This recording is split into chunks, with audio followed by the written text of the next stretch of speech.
She touched his face and gasped, "You're not real. You're a legend." Asterisk Lieutenant Zara. Voss had been trained for many things during her service with the Galactic Defense Corps. Crash landings on hostile worlds, however, had never been. Covered in basic training, acrid smoke rising from her destroyed fighter craft stung her violet eyes as she crawled from the wreckage. Her crystalline horns cracked from the impact. Blood trickled down her azure skin, mixing with the strange orange dust of Zarian Prime. The planet was supposed to be uninhabited, a dead rock floating in the outer rim, useful only for its mineral deposits.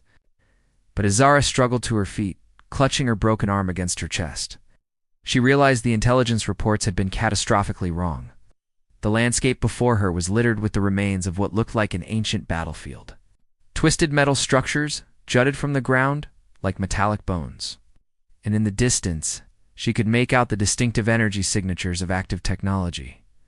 Her communication array was dead, her weapon systems offline, and her emergency beacon had been reduced to a pile of sparking components.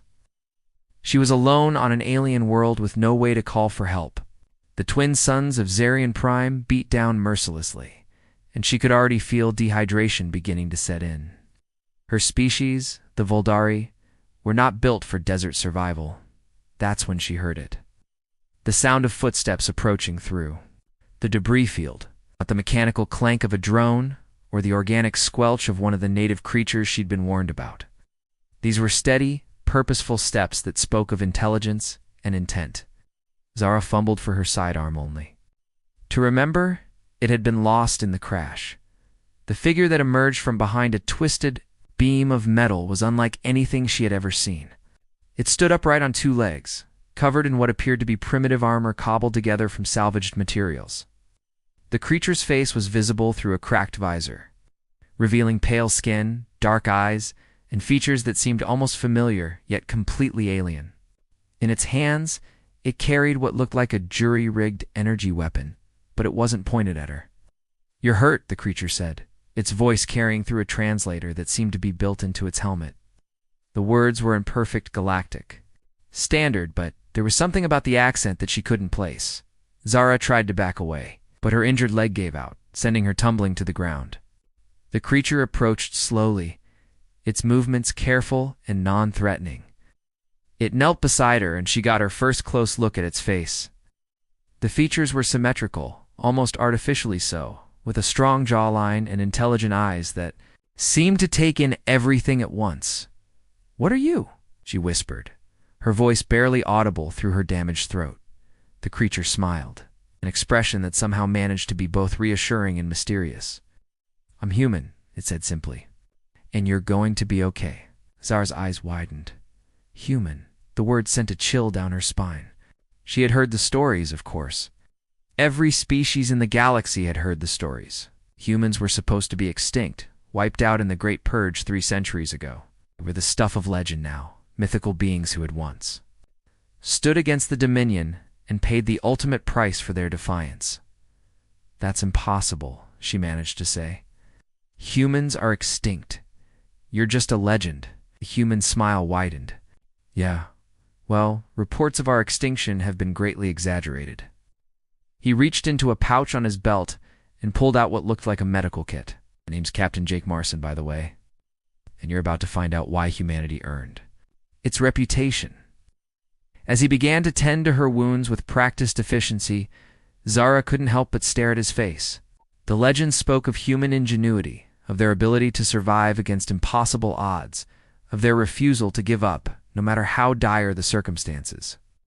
Looking at this man, this impossible survivor of a supposedly extinct race, she was beginning to understand that the stories might have been more than just myths.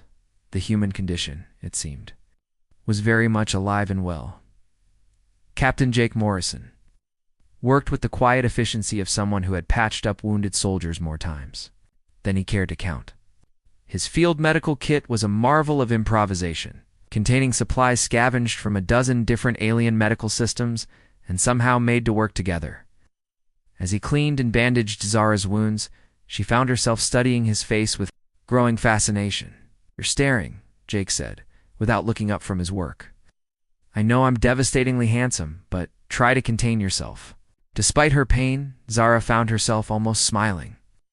I'm trying to figure out how you're real. The historical records are very clear about what happened to your species. Jake's hands paused for just a moment before continuing their work. Dominion was very thorough, I'll give them that. But they made one crucial mistake. He looked up at her, his dark eyes serious. They assumed that if they destroyed our worlds, they'd destroyed us. They never bothered to check if any of us were off-world when they pulled the trigger. He finished wrapping her arm and sat back on his heels. Can you walk? Zara tested her weight on her good leg. I think so. Where are we going? Somewhere. Safe, and somewhere you can get proper medical attention. Jake stood and offered her his hand. There's something I need to show you. He led her through the debris field, moving with the sure-footed confidence of someone who knew the terrain intimately. They walked for what felt like hours, the twin suns slowly moving across the orange sky. Eventually, they came to what looked like a completely unremarkable section of rocky ground. Jake knelt down and began manipulating what appeared to be a random collection of stones. To Zara's amazement, they began to move, revealing a hidden entrance that sloped down into darkness. Emergency lighting flickered to life, illuminating a tunnel that stretched far into the earth. After you, Jake said with a gesture. The tunnel led to something that defied all of Zara's expectations. They emerged into a vast underground chamber that had been converted into a functioning city. Buildings carved from the living rock housed what had to be thousands of people, all of them human. Gardens grew under artificial sunlight. Children played in the streets, and the sound of industry echoed from workshops and factories. Welcome to New Terra, Jake said, pride evident in his voice. Population, approximately 50,000 and growing. Zara's legs nearly gave out. 50,000. How is this possible? 300 years of very careful planning, Jake replied. When the Dominion came for us, some of us were ready. We'd been preparing for this possibility since first contact. With the galactic community, underground cities, hidden colonies, sleeper ships launched into deep space. We scattered to the winds and went silent. They walked through the city, and Zara was struck by the ingenuity on display everywhere she looked. Humans had taken salvaged alien technology and made it work in ways its original designers never intended. Water recyclers hummed quietly in. The background air scrubbers kept the atmosphere breathable. And fusion reactors provided clean energy for the entire complex. But why reveal yourselves now? Zara asked. Why save me? Jake stopped walking and turned to face her. Because things are changing, Dominion is weakening, and the galaxy is fracturing into smaller factions. We think it might finally be time to remind the universe that humanity is still here. They reached what appeared to be a medical facility, where human doctors began examining Zara.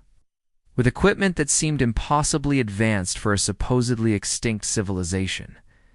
As they worked, Jake sat beside her, his expression thoughtful. Know what the real tragedy is? He said quietly. They destroyed our worlds, killed billions of our people, and they thought they were eliminating a threat. But they never understood what they were really fighting. They thought humanity was about our technology, our weapons, our ships. They never realized that humanity is about something much more fundamental.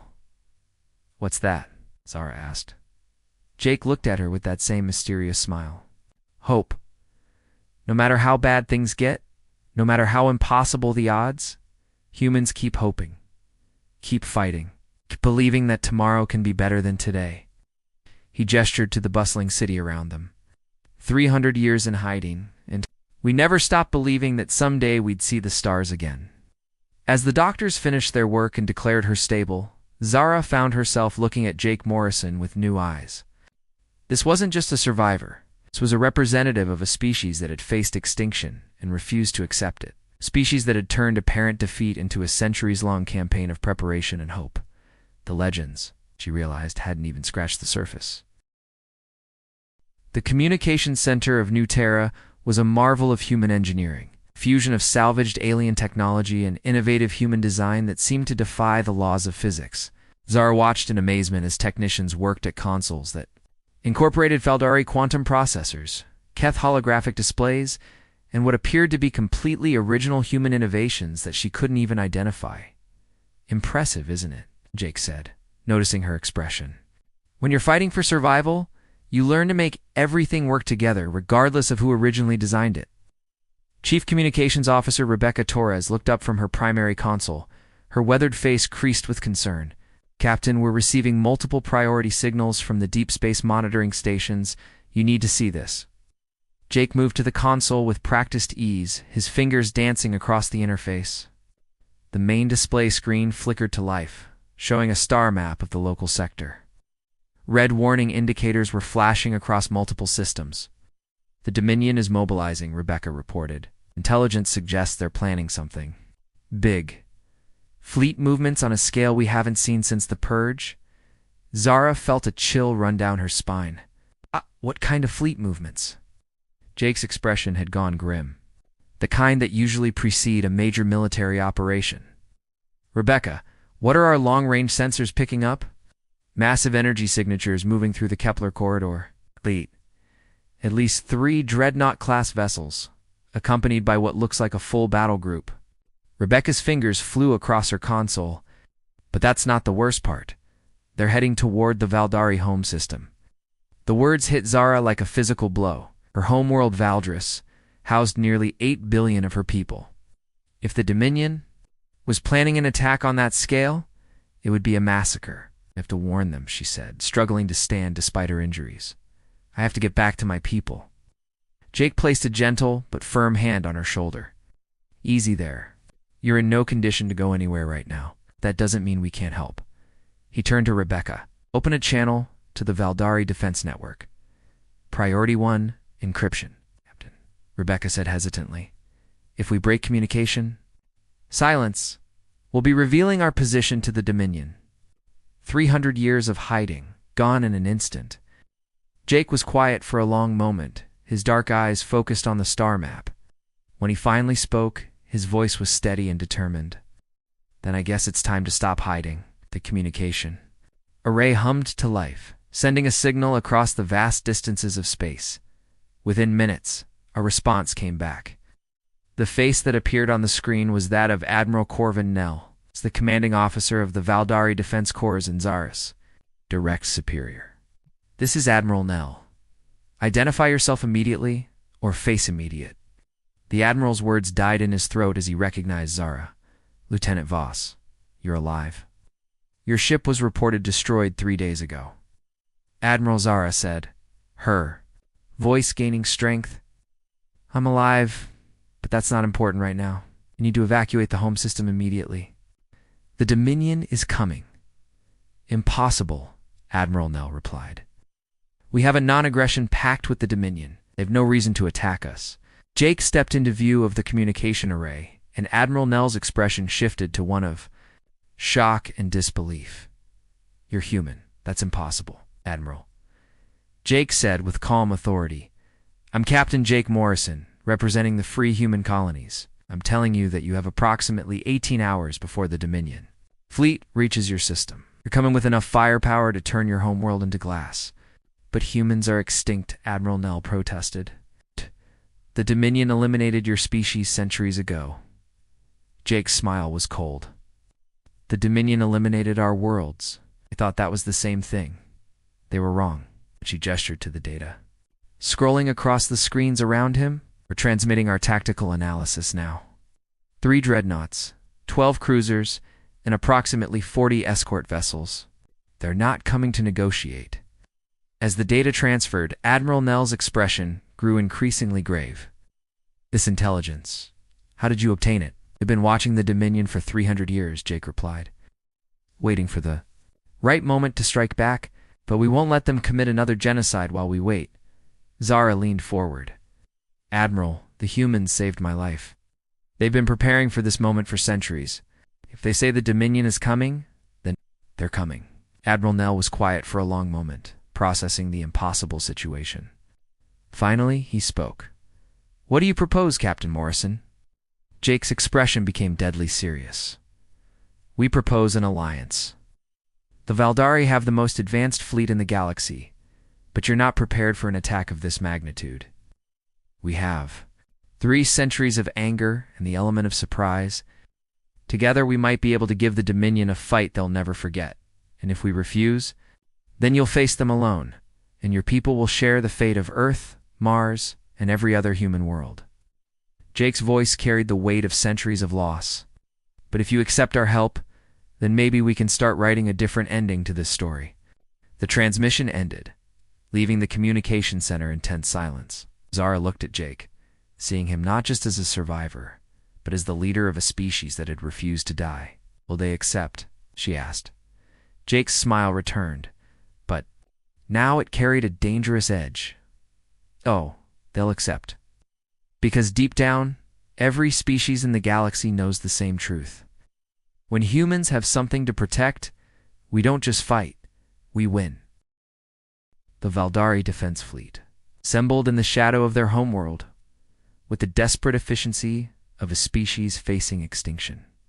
Admiral Nell's flagship, the Starfire, held position at the center of the formation, its massive hull bristling.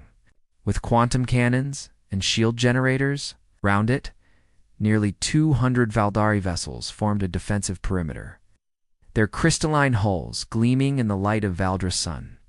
But it was the ships that appeared from the depths of space that truly caught the attention of every crew member in the fleet.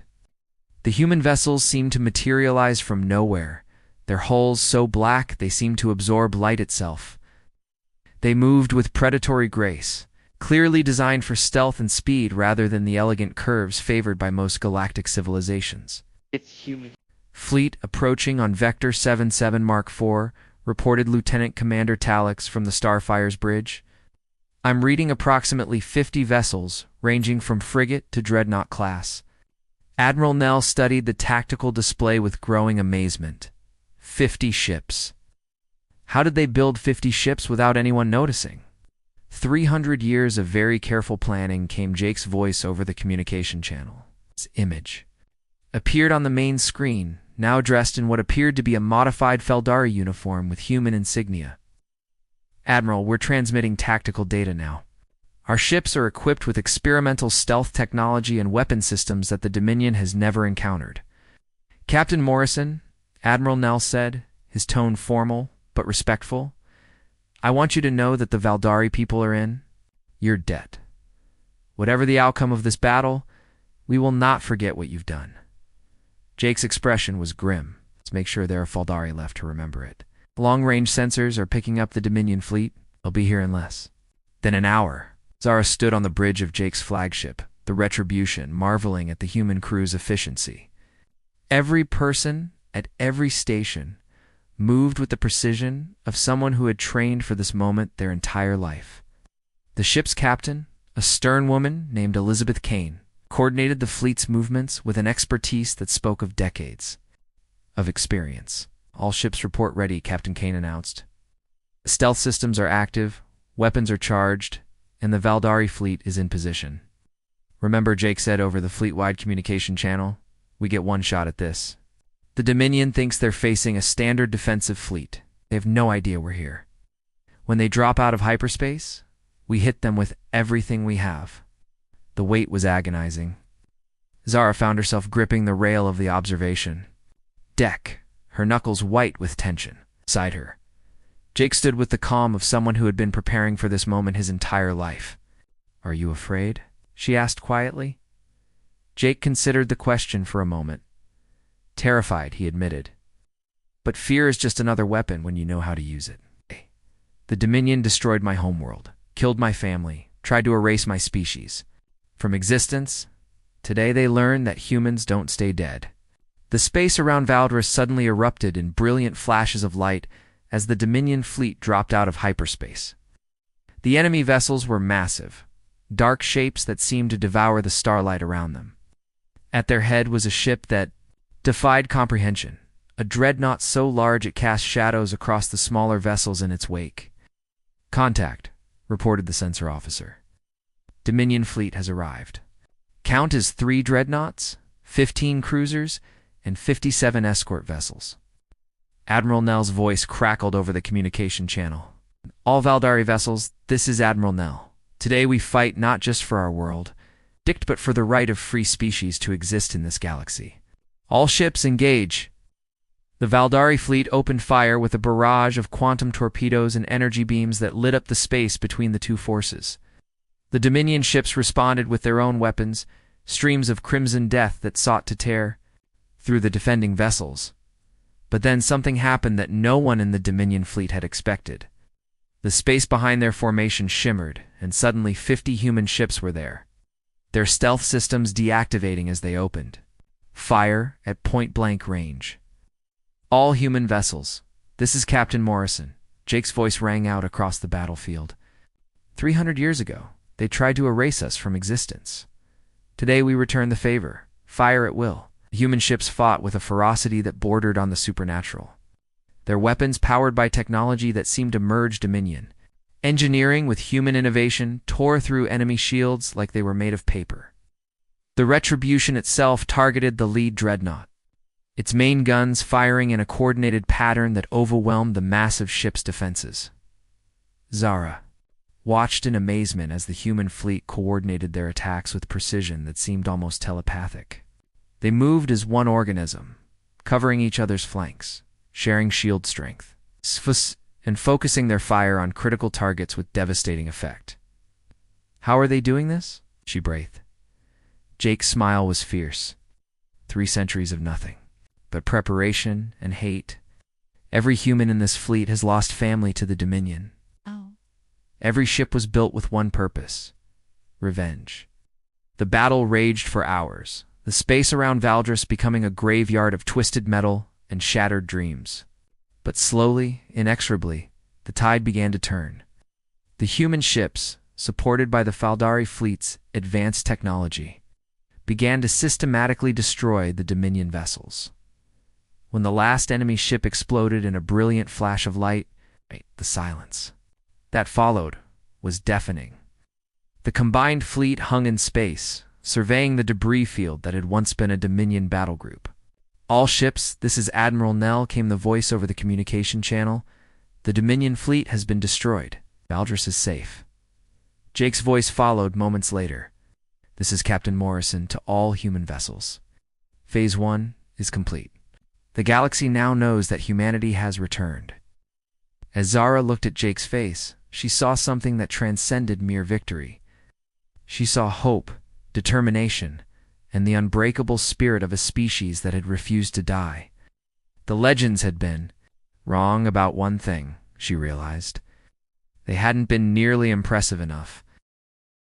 The aftermath of the Battle of Valdris sent shockwaves throughout the galaxy. News of humanity's return spread faster than hyperspace communications. Carried by traders, diplomats, and refugees who had witnessed the impossible, the species that had supposedly been extinct for 3 centuries had not only survived, but had evolved into something the galaxy had never seen before. Zara stood in the observation deck of the Retribution as it docked with the massive space station that orbited Valdris. The structure was a monument to Valdari engineering, its crystalline spires catching and reflecting the light of distant stars. But today, it also hosted something unprecedented: a meeting between the survivors of humanity and the representatives of a dozen galactic governments. Nervous? Jake asked, joining her at the viewport. He was dressed in formal diplomatic attire, but she could see the tension in his shoulders. Shouldn't I be asking you that? Zara replied. You're the one who's about to address the Galactic Council for the first time in 3 centuries. Jake's laugh was dry. The last time humans addressed the Galactic Council, they voted to let the Dominion exterminate us. I'm not exactly optimistic about their reception. The diplomatic chamber was a marvel of neutral architecture, designed to accommodate the various physiologies and cultural requirements of the galaxy's different species. As Jake entered, followed by a small delegation of human officers, Zara could see the mixture of shock, fear, and curiosity on the faces of the assembled delegates. Chancellor Vex of the Hegemony Worlds was the first to speak. Captain Morrison, the Council appreciates your timely intervention in the defense of the Valdari system. However, we must address the concerning implications of your reappearance. Concerning? Jake's voice was level, but Zara could detect the steel beneath. Chancellor, with respect, my species was subjected to systematic genocide. The fact that we survived it should be celebrated, not treated as a concern. That's precisely the issue, interjected Ambassador Krill of the Trade Federation. The official records show that humanity was eliminated due to their aggressive expansion and military capabilities. How do we know that your return doesn't represent a renewed threat to galactic peace? The chamber fell silent. Zara could see Jake's jaw tighten, and for a moment she thought he might lose his composure. Instead, he walked to the center of the chamber and activated a holographic display. 300 years ago, Jake began, his voice carrying to every corner of the room. The Dominion came to the Council with evidence of human aggression. They showed you our military buildup, our defensive preparations, our refusal to submit to their authority. It convinced you that we were a threat that needed to be eliminated. The hologram showed images of human colonies, peaceful settlements, with families and children going about their daily lives. What they didn't show you were the billion innocent people who died when they glassed our worlds. They didn't show you the children who were vaporized in their schools, the families who died in their homes, the entire species that was nearly erased from existence. The images shifted to show the aftermath of the Dominion's attack. Broken worlds, shattered cities, the lifeless husks of what had once been thriving human colonies. Several delegates shifted uncomfortably in their seats. For 3 centuries, Jake continued, we have hidden in the shadows, building our strength, preparing for this moment. Not out of aggression, but out of necessity. Because we learned that in this galaxy, if you cannot protect yourself, no one will protect you. Oh. Chancellor Vex leaned forward. Captain Morrison? While we sympathize with your people's suffering, the fact remains that you have developed military capabilities that exceed anything we have seen. How can we trust that you won't use these capabilities against us? Jake's smile was cold. Chancellor, 48 hours ago, the Dominion sent a battle group to exterminate the Valdari people. Where was the Council then? Where was the protection of galactic law? Where was the intervention of peaceful species working together for the common good? The chamber erupted in uncomfortable murmurs. Jake waited for quiet before continuing. We could have remained hidden, he said quietly. Could have watched the Dominion continue their expansion, picking off species one by one, and done nothing. But that's not who we are. Despite everything that was done to us, we still believe in protecting the innocent. Ambassador Krill spoke up. What do you want from us, Captain? Jake's expression softened slightly. Recognition, a seat at this table, the right to exist without fear of extermination. And most importantly, an alliance against the real threat facing this galaxy. The Dominion Admiral Nell said, speaking for the first time during the session. Captain Morrison is correct. They have been systematically expanding their territory, absorbing smaller species, and preparing for what I believe will be a final push toward galactic domination. And you think humanity can stop them? Chancellor Vex asked. Jake looked directly at the Chancellor. I think that working together, we have a chance. Separately, we'll fall one by one until there's nothing left but the Dominion and the memory of what we used to be. The debate that followed lasted for hours. Species after species voiced their concerns, their fears, their hopes for the future. But Azara watched Jake field their questions with patience and wisdom. She realized that something fundamental had shifted in the galaxy. When the vote was finally called, it was unanimous. Humanity would be granted full membership in the Galactic Council with all the rights and responsibilities that entailed. As the session ended and the delegates began to file out, Zara approached Jake. So what happens now? She asked. Jake looked out at the stars visible through the chamber's transparent walls. Now we do what humans have always done. We build, we explore, we protect those who cannot protect themselves. We make sure that what happened to us never happens to anyone else.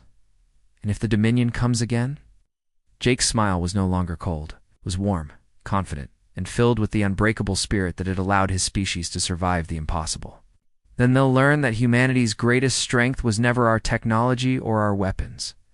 It was our refusal to give up, no matter the odds. As they walked back toward the docking bay, Zara realized that she had witnessed something truly historic. Not just the return of a lost species, but the birth of a legend that would inspire generations to come. The human who had seemed too good to be true had proven to be exactly what the galaxy needed. The legend of humanity's return had begun, and it would change everything.